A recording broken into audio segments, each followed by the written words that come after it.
میگه چون چرخ به کام یک خردمند نگشت، خواهی تو فلک هفت شمر خواهی هشت.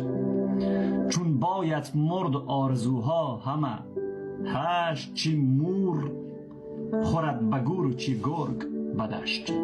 ببینید مصرع اول بیت اول میگه چون چرخ به کام یک خردمند نگشت. خب اینجا مسئله نچرال سلکشن هست که طبیعت خودش قرار نیست به اساس ذهن ما به چرخه.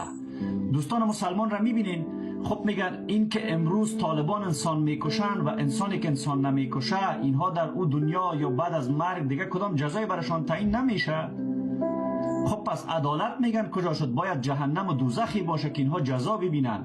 خیام جوابشان را داده، گفته چون چرخ به کام یک خردمند نگشت. اشعار خیام پاسخ است به پرسش های پیش و پا افتاده دوستان خدا باور ما.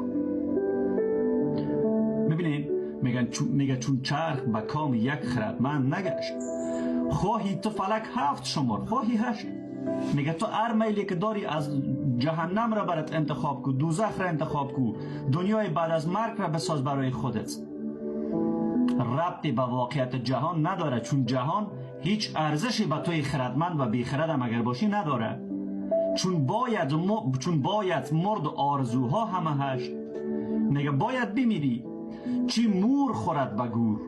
میگه چی کالبدت را بدنت را در زیر خاک مرچه ها بخورن، چه گرگ بدشت، چی گرگ ها بدشت بخورنش.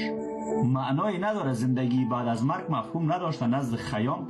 در همین شعرش ببینین چی خوب زیبا توضیح داده. اشعار خیام بسیار بار معنایی محکم و بزرگ داره دوستان عزیز. یعنی اگر خیام شناسی را شما بلد باشین و بتونین اشعار خیام را تفسیر کنین، آمیانه اگر بگویم حالا، یعنی توضیح بتین، شرح بتین، بسیار یک بار معنایی مغلق، بار معنایی والا و بار معنایی خطرناک داره. خیام ماتریالیست بود.